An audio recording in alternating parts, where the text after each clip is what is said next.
Welcome to Tell Me Your Story, New Paradigms for a New World. I'm your host, Richard Dugan, and I thank you so much for joining us on the radio broadcast at 7 a.m. and 7 p.m. on a Sunday and Monday mornings at 1 a.m. The broadcast podcasts are available on SoundCloud, iTunes, TuneIn Radio, Spotify, Stitcher, Player FM, Blueberry, as well as richarddugan.com, the homepage, as well as the radio show's page. And we encourage you, if you can, to support us financially to keep the programs moving forward and take care of all of the ancillary things through PayPal and Patreon accounts. They are for your security as well as ours. We hope that you will do your part and do what you can if you feel led to do so. We'll even take energetic support as well. And we also encourage you to go to our guest's website. We'll be giving you that during the interview so that you can continue your evolutionary process. We also encourage you to spend time in meditation, in prayer, in just quiet time during 2020, the year of perfect vision, and the 2020s, the decade of perfect vision. And we hope that you will do that. Listen to that still small voice, that divine self, your higher self, and follow the promptings. And find that still, small, quiet, peaceful place where you can just relax and get a hold of what's really important in your life. We encourage you to do that. And we also encourage you to stay tuned to Tell Me Your Story, New Paradigms for a New World. I'm Richard Dugan. Stay tuned.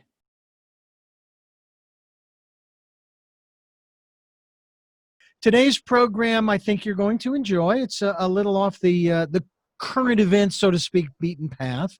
Not that we focus that much, but obviously here in 2020 with who knew this was all going to be happening. We're going to be talking with a woman who had her own, shall we say, pseudo coronavirus. We sometimes think that we're in a life that is just ideal. Oh, man, I've often said this.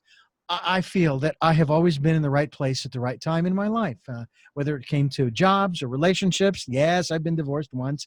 Never again, I'm just telling you.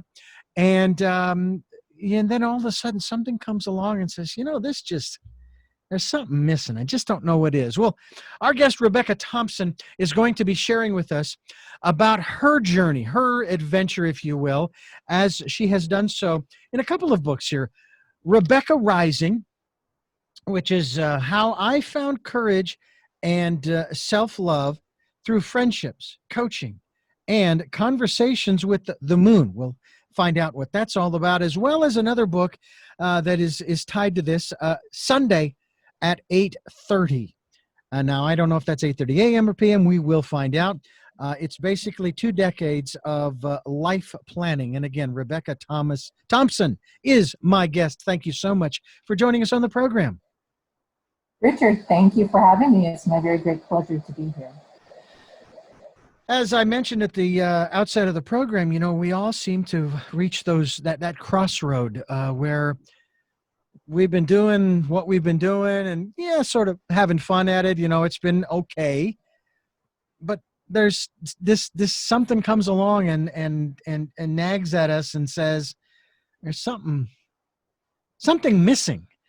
Is that basically the gist, if you will, of your story, of the beginning of your journey, that you had this wonderful life, great career, family, husband, the whole thing, the kids, and the house and the car, and I would say what we might call the American dream. And then something changed. Talk to us about that initial moment or moments. All those things that you said are true, Richard. I had seemingly the perfect life, and I had grown up in a small town in Pennsylvania and raised in the Presbyterian Church, and went off to college at Penn State and majored in engineering and met my college boyfriend, and we got married and moved to Rochester, New York, where we both got engineering jobs, and we had a house and dog and started raising 3 kids and literally put up the white picket fence, and everything was going along fine until all at once it wasn't. And my now ex-husband at that time had started his own business, and it began to fail, and the economy was just in a bad place, and his business wasn't going well, and so he began to drink heavily. and his clients weren't paying, and so we weren't paying our bills. So our finances weren't in very good shape. And he ended up getting a job, and we moved to another state. And I thought, this is going to be fine. It's going to be a fresh start. Everything's going to be great now. And unfortunately, that wasn't the case. He was pretty caught up in his drinking by then, and he ended up getting not one but two DUIs. He lost a job, then another, and things just seemed to continue to go downhill from there. Hmm. So what were your thoughts during this period of time? Well, it'll eventually get better, or I better start bailing because the Yeah, ship looks like it's going.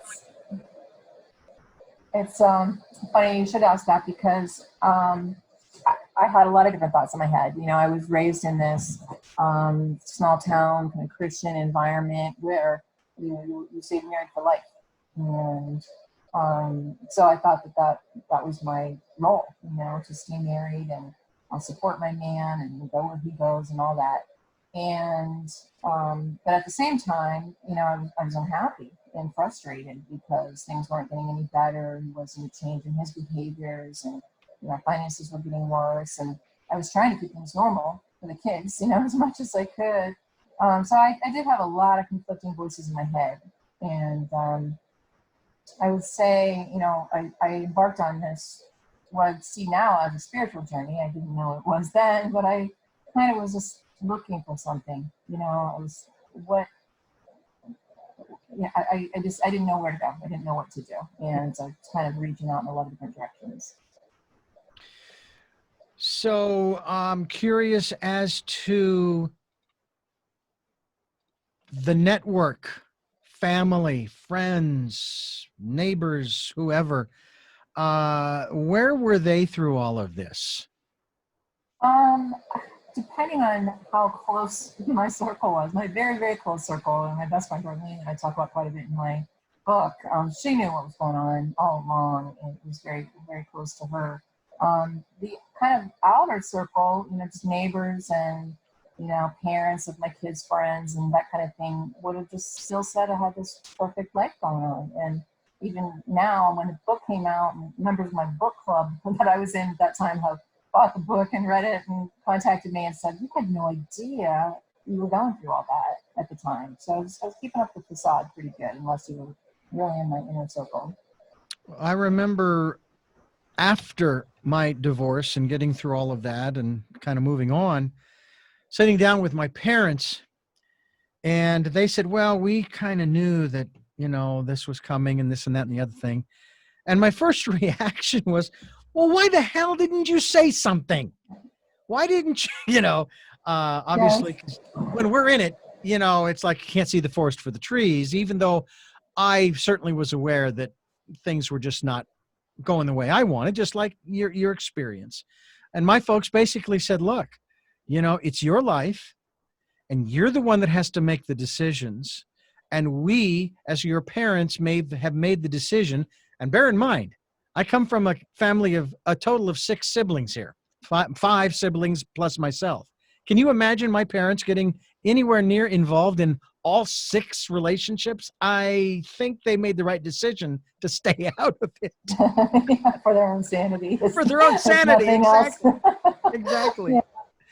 That's so great, though, that you had their support. Because my father was deceased by the time that this happened, but my mother adored my ex-husband, and so she, continues to. Why can't you get along with him? I don't understand it. Yeah. Although she was aware of his drinking, and she was not approving. I came from a family where people didn't drink, and so they were always a little disturbed by the level of both of our drinking, because he and I would open a bottle of wine after dinner and stuff like that, and my parents did not do.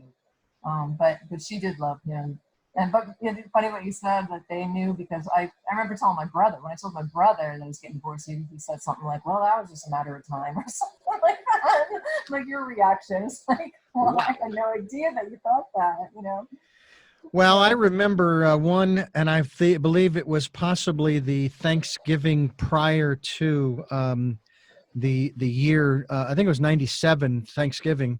I was in my parents-in-law's house. We were having Thanksgiving at their house. And my mother-in-law, basically, she came up to me and she says, I'm really sorry that you're having to go through this. Because she could see what was happening.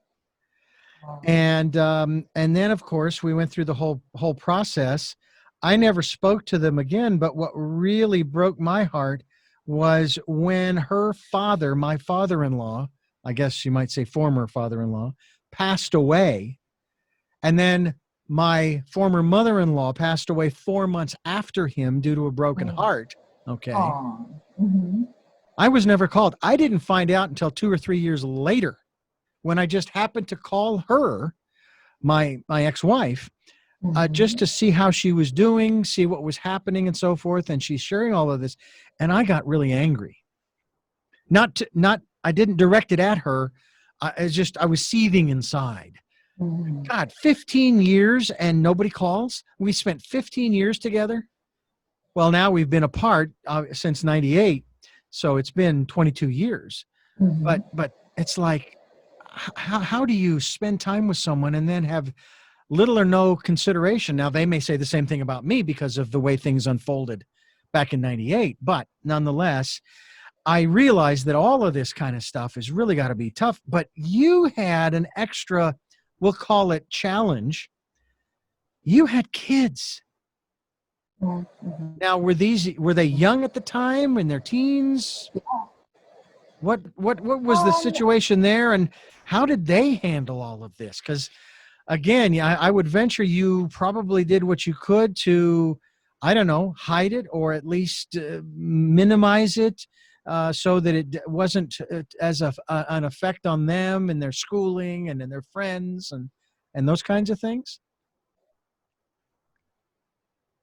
Yeah, there were a lot of challenges when we first when we took the first job and we moved out of state. We moved from Rochester, New York to Raleigh, North Carolina, which is a huge thing to do with kids anyway, right? To make a move. And the two older ones were in high school and the younger one was in middle school. So difficult ages all around to make a move like that. And I had hoped it would be a fresh start, but unfortunately their father's drinking just continued to escalate and they were aware of it. I think at first, I mean, he was never a violent drinker, a violent drunk ever. What he would do is just drink till he passed out. And so he'd just kind of be, quote, sleeping in his chair. And so the kids would kind of get him to say funny things. He'd be sort of, quote, dozing or, semi-conscious. And so at first it was funny for them. They'd be like, oh, let's get dad to say funny things, and then they gradually realized this was not, this wasn't cool. They didn't want to bring their friends around a lot. I think it was hard for them in those years that they wanted to keep their friends away from our home. And I felt bad about that as well. I'm curious, here we are today. I'm not sure what the time frame is between then and now, but how old are your kids today? And is there any relationship of any kind, even estranged, if you will, between you and your ex-husband?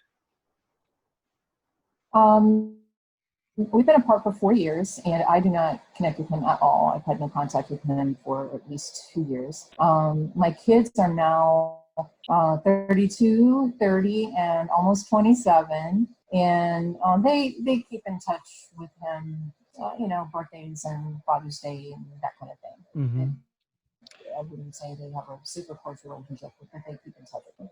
Yeah. So what about your family on your side?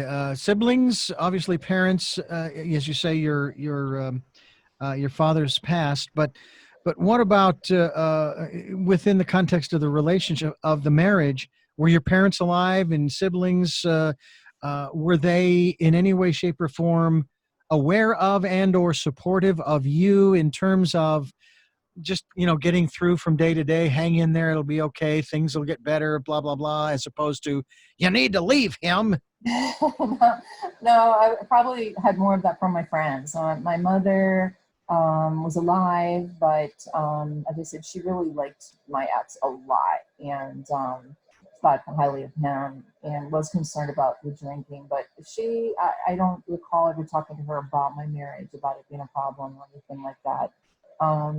My brother, I have one brother, but he's my only sibling. He lives in Missouri, so he was always a considerable distance from me. And, we kept in touch, but he wasn't really aware of it. Well, he was more aware of them than I thought, because he told me he wasn't surprised when we announced we were getting divorced. But so no, I wouldn't say my family really was a big part of it. It was more my close circle of friends, and I do mention several of them in my book. That were the support system I had through my friends. Do you feel that that is, regardless of how your relationship might be going, even if it is going well, what are your feelings about establishing that kind of a network of friends and friends who are there not just to support you, to be yes people, but sometimes to call you on your stuff? Yes, there are different kinds of friends for different things I have found, and I have wonderful friends in every place that I've lived. And I'm an introvert, and I don't make friends quickly or super easily. It takes me a while to kind of open up to anybody, and but once I do, I feel like I make friends for life. I have two very close friends in Rochester, New York, and one my friend Darlene, who I mentioned quite a bit in the book, and so we talk every week. We talk every week on the phone, and she's one, she's very logical, and she'll lay out, what are the pros and cons. And when I was talking about whether I should leave him, like, go with him when he was moving out of state, or should I stay where I was and separate my family, she got out a piece of paper and was writing down what are the pros and cons and the logic of the situation, and then I had a different friend that I went, if I just wanted to cry, and just wanted somebody to, humor me no matter what I said. And so I had my logical friend and I had my emotional friend. Yeah. So, what are some of the basic lessons that you have learned through this process of, I guess maybe the best way to put this is becoming your own woman? Oh, I've learned so many things. I would say, the biggest thing was learning to love myself, which is a huge statement. And when I would first heard that, I would have thought, what does that even mean? But what it has come to mean to me is learning to put my own needs ahead of others sometimes. That I was always the person who I always would say I kept all the balls in the air. I made sure the bills got paid. I made sure the kids had everything they needed to take to school, and I made sure, the house was managed, and I found my ex's car keys when he lost them. And, I solved everybody's problems and took care of everything, but I didn't always take care of myself. So Mm. sometimes learning to say no, learning to just, shut off the world and go light a candle and take a bath or something. This learning self-love is a huge thing. Another thing I love is to trust myself, to trust my own judgment, which I was very torn. I think I told you earlier, I had a lot of different voices in my head telling me, some were telling me you should stay with him, and some were telling me you should go. And I didn't know what to listen to. And friends were telling me, I had friends who did say, why don't you just leave? Why don't you? And but I couldn't. I wasn't ready. And when I was ready, I knew it. So I think you just have to trust your own instincts and intuition and not worry so much about what other people think. My mother definitely wouldn't have thought I should leave him, but I couldn't worry about what my mother thought or what my friends thought. I had to, or what he thought. I was always worried he would be really angry, or I would never speak up about things that upset me because I was so afraid he would be angry.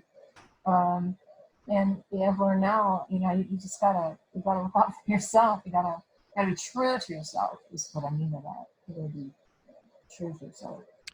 What was the impetus for you putting this down in print and sharing it with the rest of the world? As an introvert, I would think that would have been a very difficult decision and choice to make. Yeah, it's a little scary getting it out there, right? Everybody's hearing my business. Um, right? And as I said, I had friends that approached me saying, we had no idea. We had no idea. It was a little scary, and I think my kids were a little concerned about what I was going to say. They knew I was writing it. They didn't really want to talk about it because they were nervous about what I was going to say. Um, well, several reasons. I mean, I've kept journals for years, and so I had a lot of notes. And You mentioned the other book, Sunday at 8:30, and that's the one I wrote with my friend Darlene. And I said we talk on the phone every week, and Mhm. we've been doing that for almost 20 years. And that's the title of the book comes from. We kind of landed on that time. That's when we talk to each other. Sunday evenings, you asked earlier, 8 p.m. It's 8:30 p.m. Eastern time, so it's 5:30 for me in California here.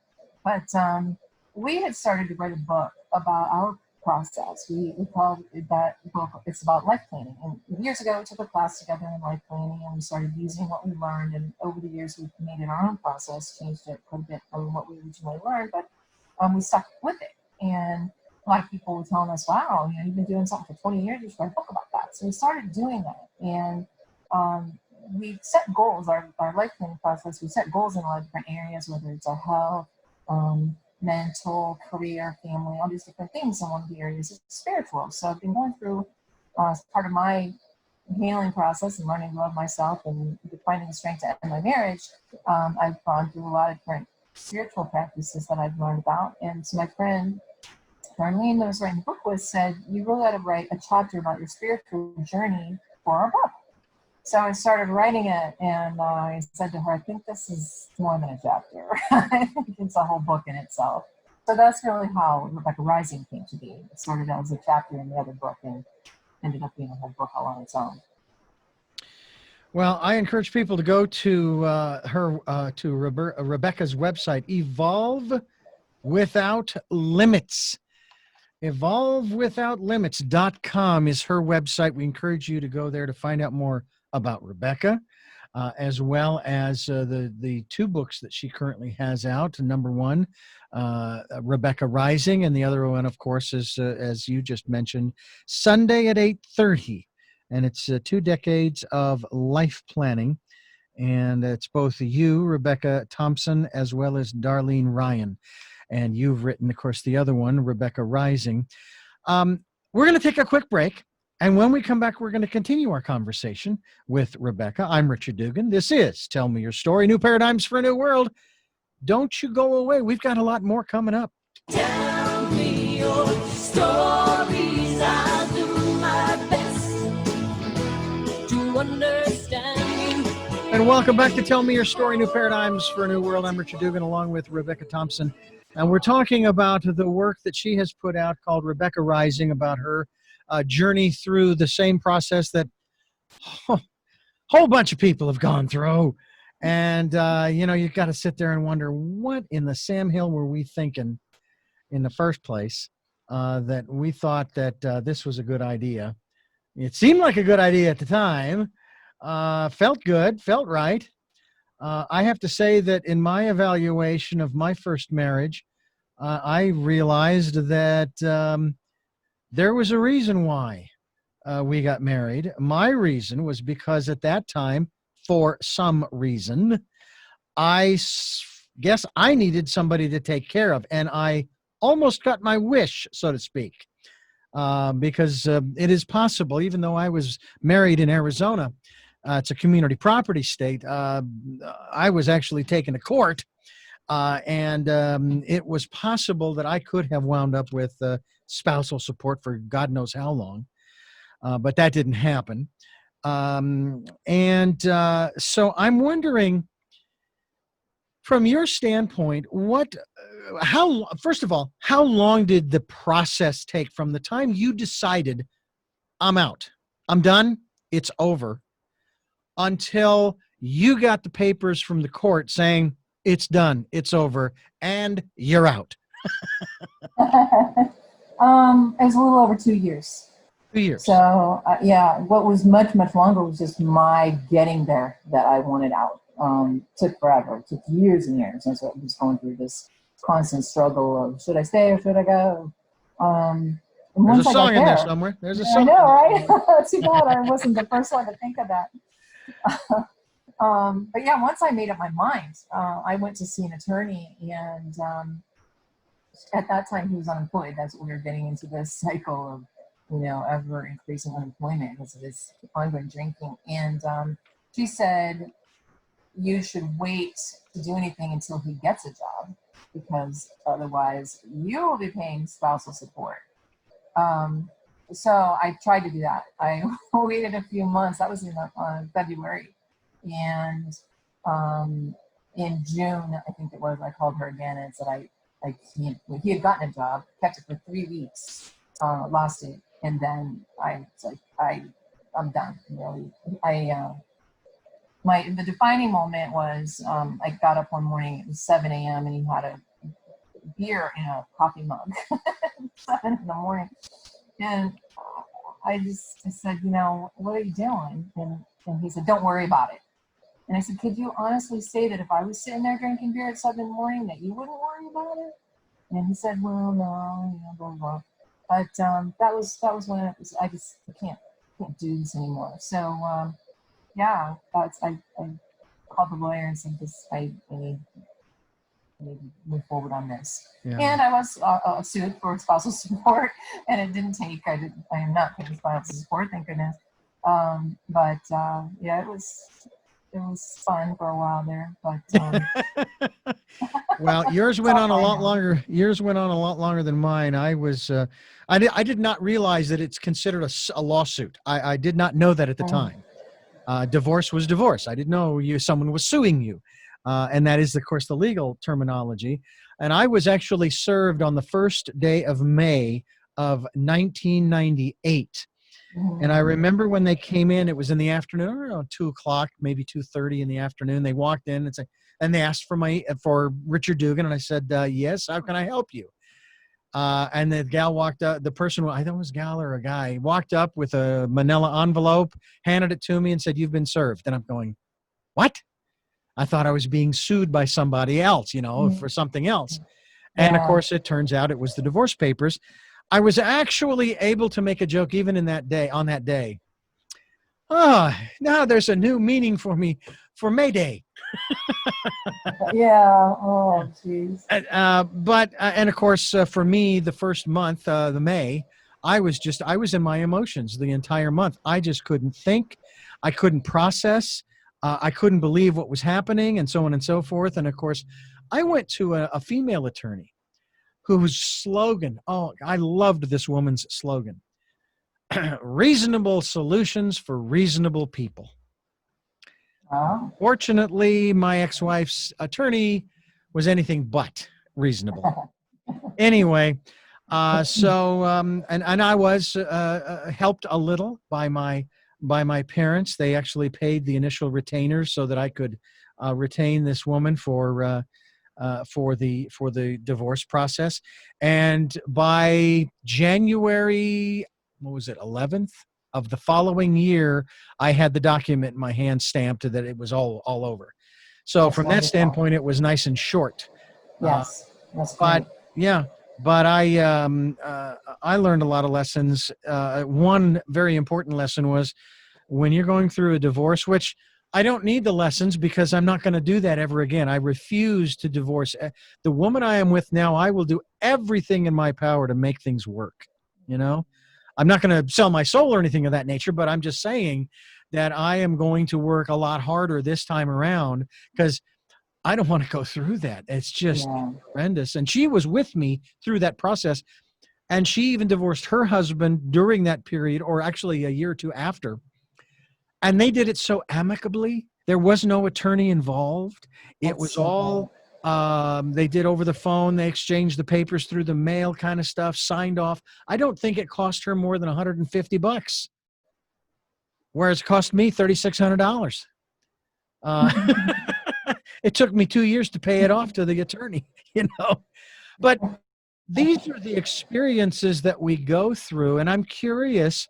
Yours is quite profound in one sense, and I'm curious, how is your experience different from everybody else's that, again, you felt compelled to share it in Rebecca Rising? Well, what I started out writing about was, I thought, my spiritual journey. And so I started writing about the fact that I had gone to Reiki classes and psychics and learned about tarot and crystals and shamanic journeying. And, so I went to a writing workshop. And so I was coach that was working with us at this workshop, and she said, it's all well and good that you've found all this stuff, but I don't really understand why. Like, what's the compelling reason that you started doing all this stuff?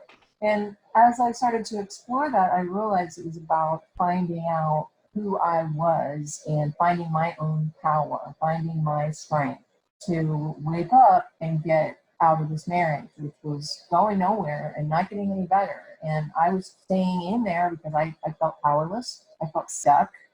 Didn't realize I could change it. I just thought, this is my life. This is how it is.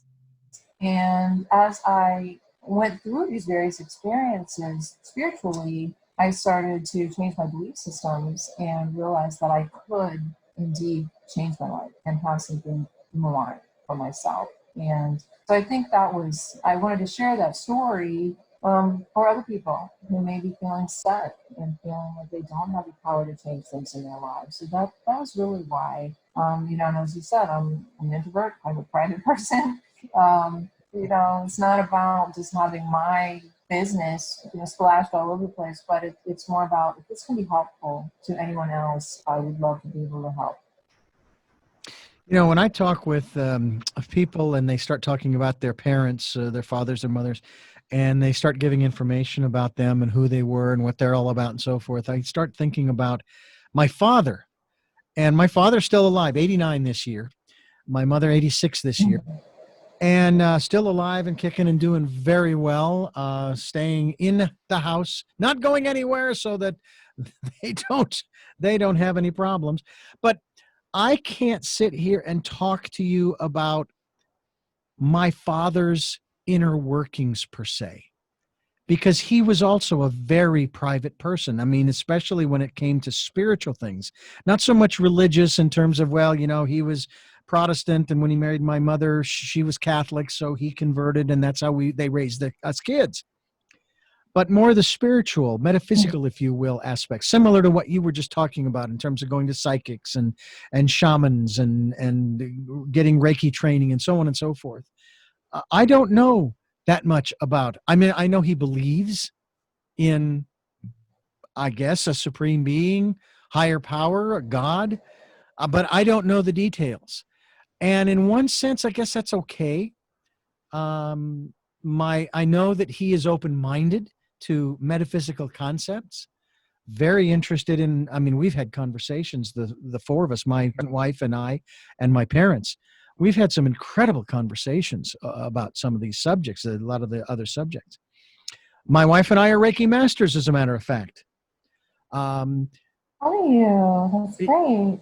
I'm curious now, when you would go to see these different people who were giving you insight, shall we say, was the information that they were giving you new to you, or was it telling you stuff that you had already known, maybe just confirming for you, yep, you're right, you are on the right track?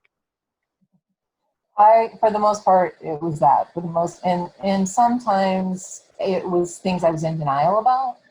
But once it was placed, once the mirror was held up to my face, right, then it was like, oh, yeah, I should have known that, or I did know that, and I've not been paying attention, or I've not wanted to see it. So yes, and many times it was stuff that really wasn't surprising that I either knew or should have known. So in terms of your upbringing, and how did you transition from your upbringing, if there was even one, to where you are today? Because obviously you seem to have quite a fairly deep spiritual life or walk, if you will. It may not be tied to a particular group or denomination or sect or what have you, but I'm curious as to that progression for you as you were growing up and maybe even going into the marriage and so forth. Yeah, I think I might have mentioned I was raised Protestant in the Presbyterian church, and I was always somebody who liked going to church. I sang in the choir and taught Sunday school and all that stuff. I don't, you're talking about your parents, and I didn't have those kinds of conversations with my parents either. Church was something, You should do. Everybody goes to nice people go to church. Nice people. I like that. If I had to sum up my mother's philosophy of religion, that would be nice people go to church. So you don't want people to think you're not nice, so you go. And she's a good person, very nice lady. And my dad was very active in the church and the community. And again, I think he's a very service oriented man. He was like in every organization, and he'd be in it for a year. Next thing you know, he'd be president, of the Kiwanis Club or, whatever it was, he was doing that. So it was all about service for him, and organization, very good organizer. But we didn't have those kind of conversations about spirituality or anything like that. It was very gradual to change out of that. And part of it was I was very active in the Presbyterian Church when I was still living in New York. But in my career life, I started to become active as a diversity trainer in my workplace. And I made a lot of gay friends through that, and a lot of people who told me terrible stories about being rejected by their churches, rejected by their families, and it just made me do a lot of thinking about my church. And I didn't want to be part of something that was that painful for people, and rejecting people like that, because I don't believe that's what Jesus would do. So when I moved to North Carolina, I kind of took a shift and I joined the Unitarian Church.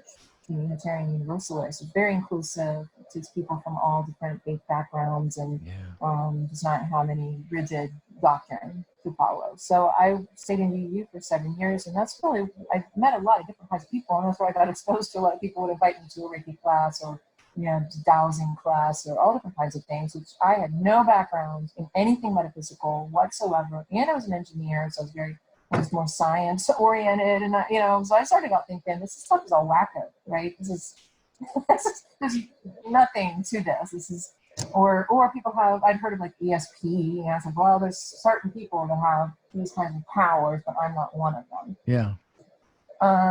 But I got hooked. I went to I think the first class I went to was a dowsing class. Didn't know anything about dowsing. I thought that was you'd take a forked stick and use it to find water, and I didn't know anything. But it was decision making. It was like asking the universe questions and learning the answers using the instruments. And so I didn't. Again, I thought you had to have some kind of superpower to be able to do this, but I was able to do it in the class, and I just became fascinated by the movement of energy and knowing that I wasn't doing this, myself. It was through some influence, some force in the universe that wasn't me. And so I just got hooked on it and just kept going to things like that. And movement of energy through Reiki and to promote healing. I mean, it's just fascinating to me.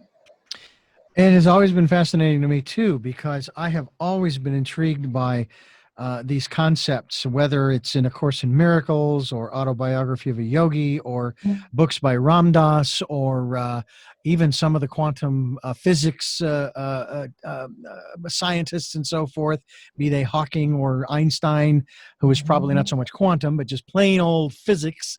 And I heard a phrase or a statement just the other day. We were watching this documentary, and the quote was put up, and I can't remember. It was Schrodinger, who is quoted as saying, another one. I was introduced through Big Bang Theory, but that's another story for another day.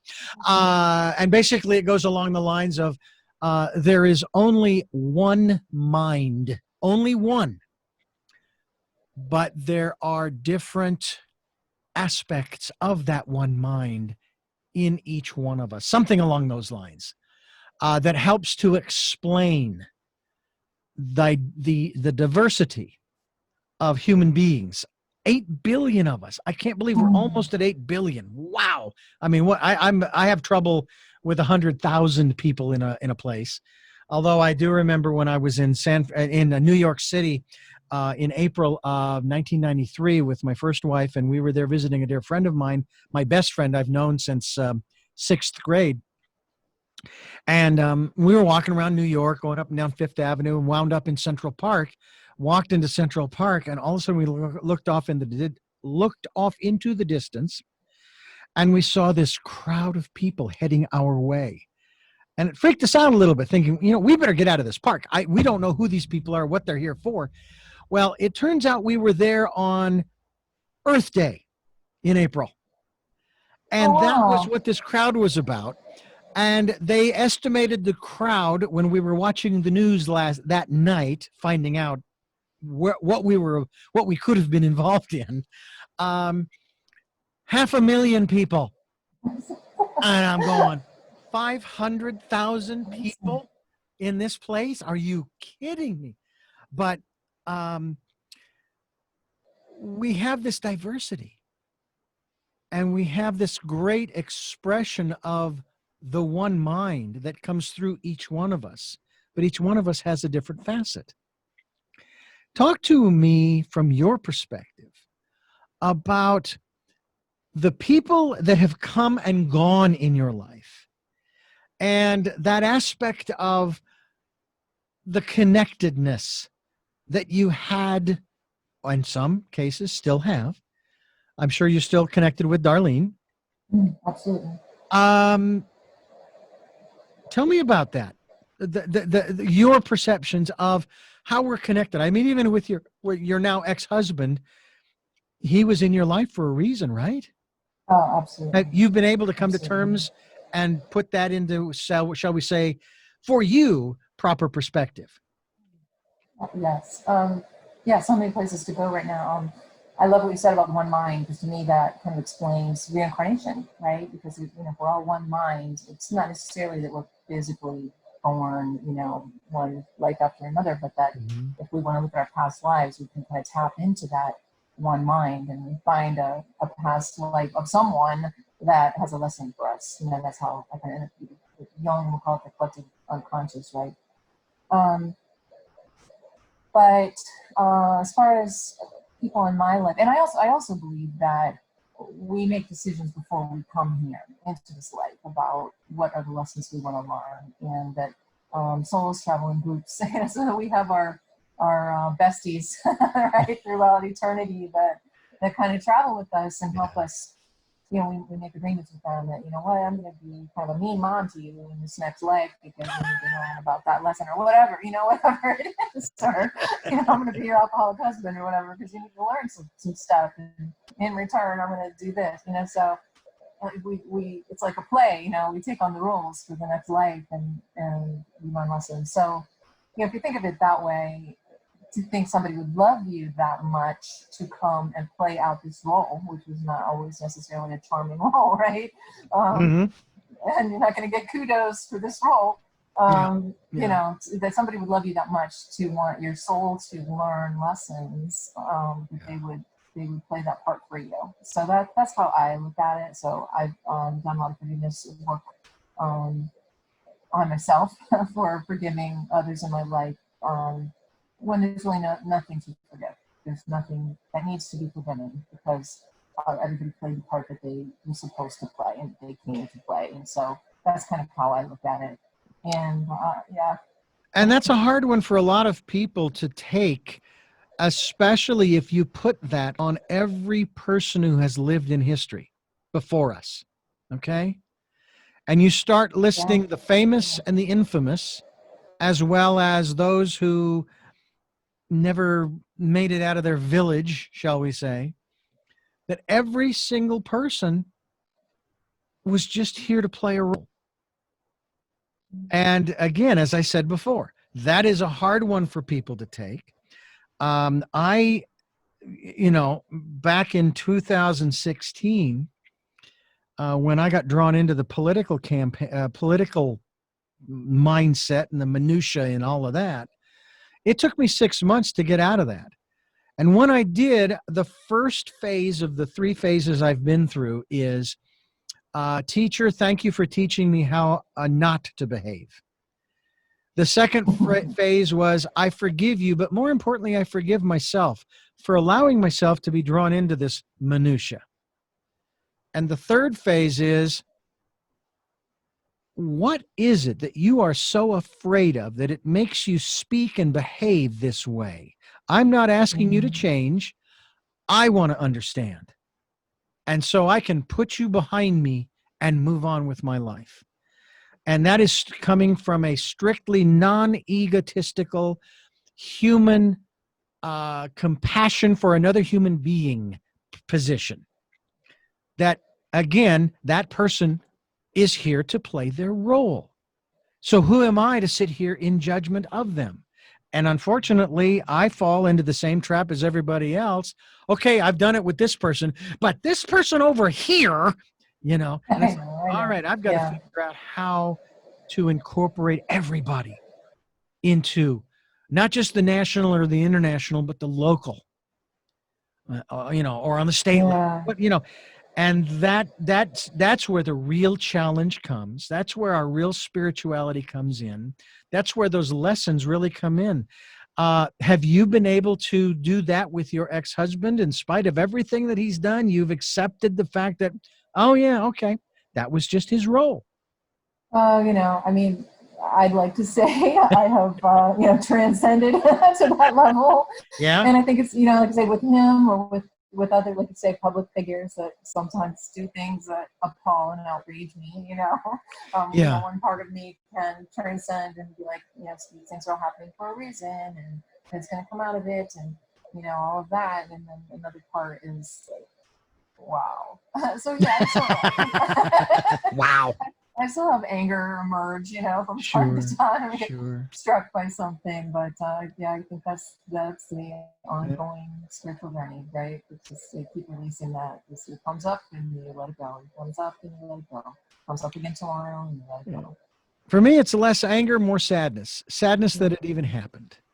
Sadness that I had to go through that and that she had to go through that. I mean, my God, we came together, we decided we were going to love each other. And I really felt like I was on the road to being married as long, if not longer than my parents who have just celebrated their 64th wedding anniversary this year, 2020.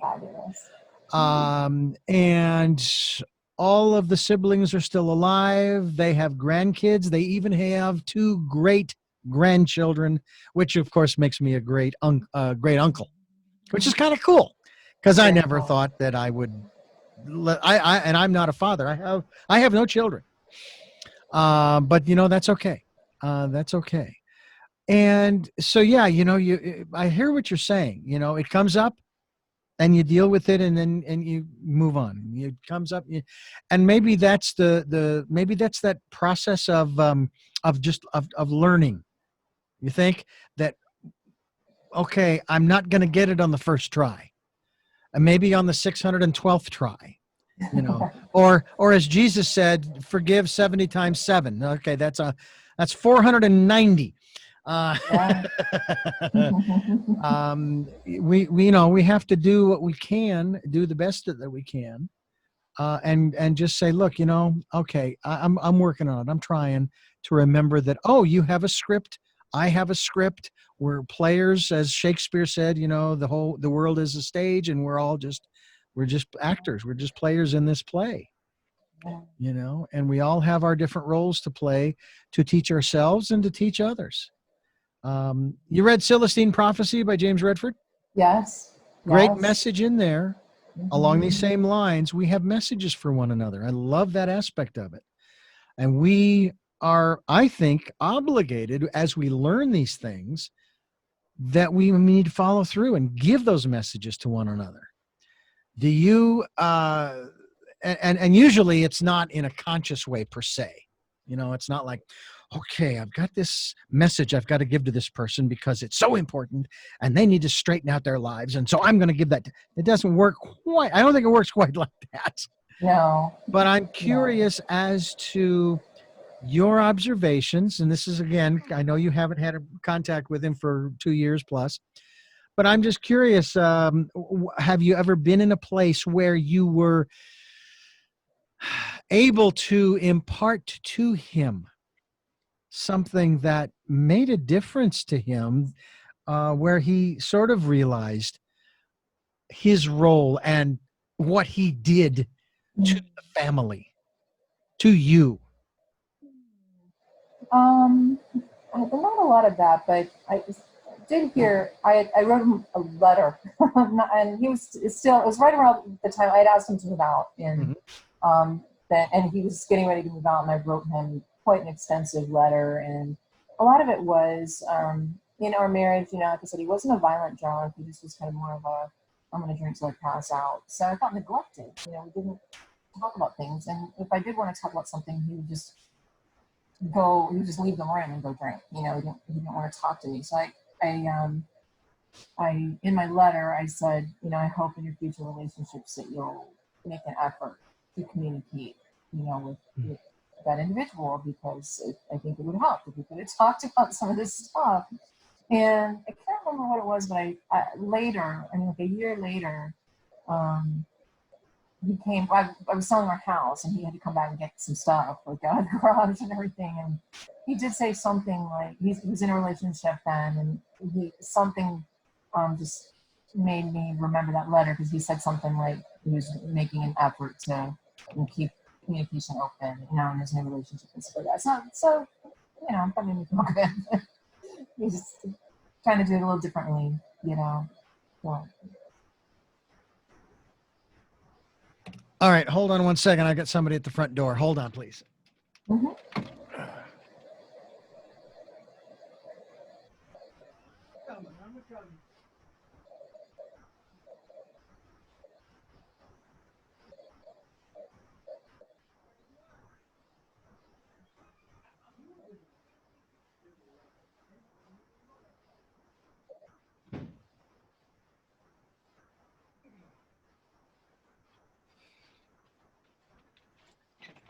right. 3, 2, 1. I want to thank you so much for joining us here on the program, Rebecca. You've written a book called Rebecca Rising. Rebecca Thompson is my guest, and she's also written, along with her friend Darlene Ryan, a book called Sunday at 8:30, and we now know it's 8:30 p.m. And we certainly hope that you will go to evolvewithoutlimits.com to find out more. And Rebecca, the one thing I want to first of all invite you to do, when we're able to freely move about and connect physically as well, I'd love to invite you to Santa Barbara to continue this conversation in studio.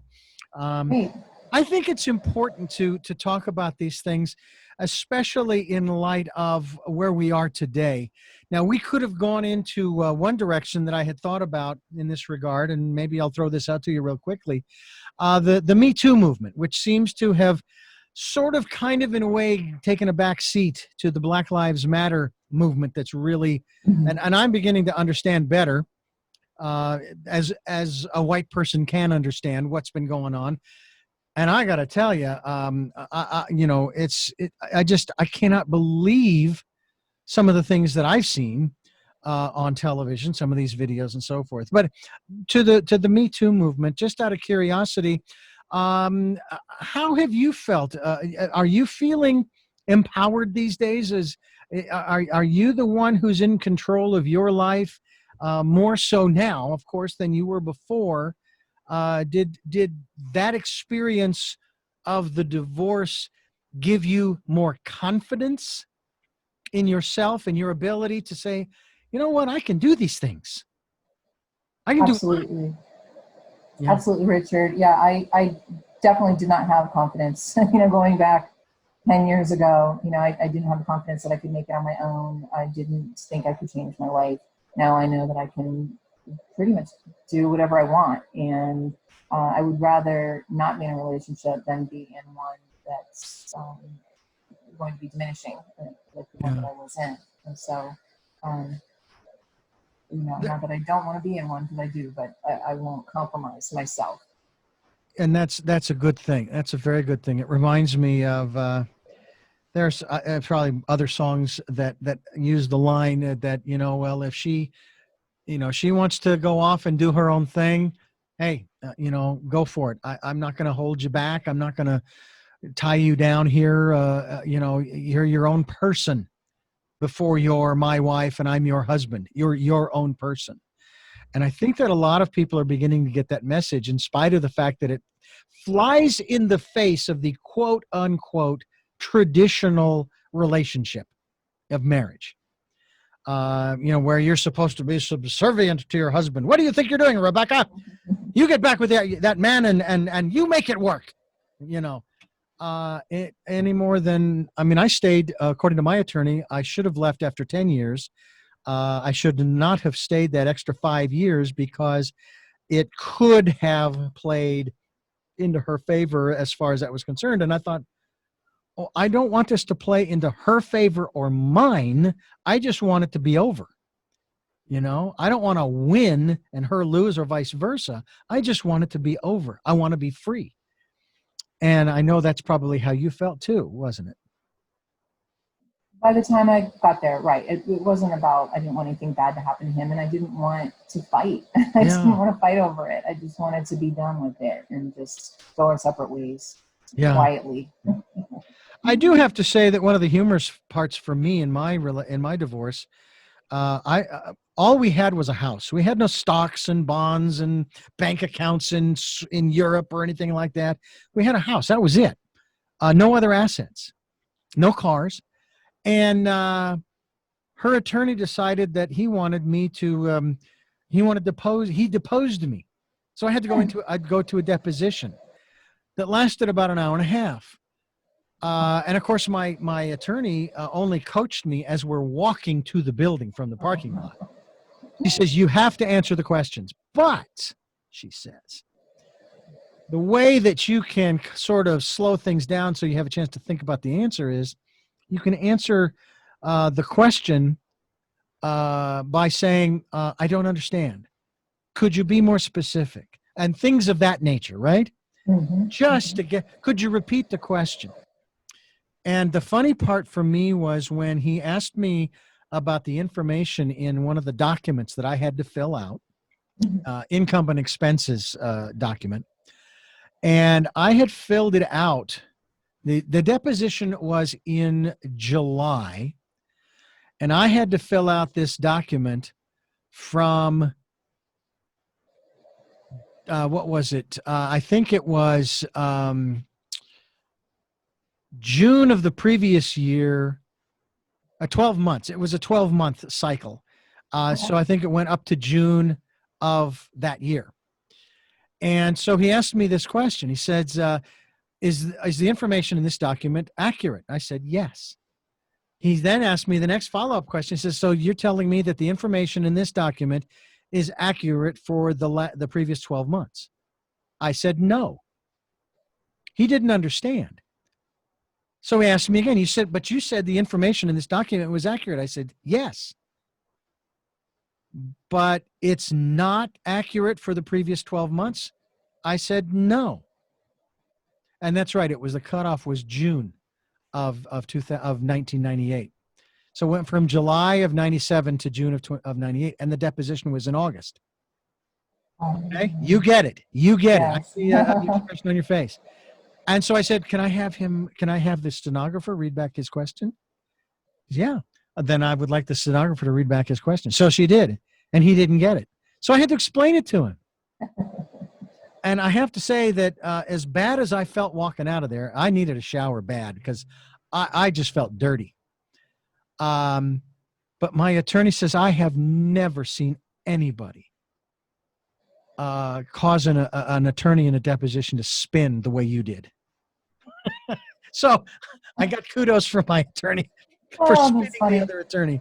That's great. But I think that's one of the things that you and I would agree on. You've got to find sometimes the light spaces in there because it's a dark place to go sometimes, especially if it's an adversarial kind of thing. But again, I thank you so much for joining us. I've got 3 final questions for you before I let you go. But before I ask you those 3 questions, let me remind our listeners that you're listening to Tell Me Your Story, New Paradigms for a New World. This program is broadcast at 7 a.m. and 7 p.m. Sundays, 1 a.m. on Mondays. And the podcasts are on SoundCloud, iTunes, TuneIn Radio, Spotify, Stitcher, Player FM, and a whole bunch of other places. And you can support us through PayPal and Patreon accounts that I've got linked on the homepage as well as the missions page. So, question one of the three, and you may have touched upon it during the interview, but I do like to ask the questions straight up front.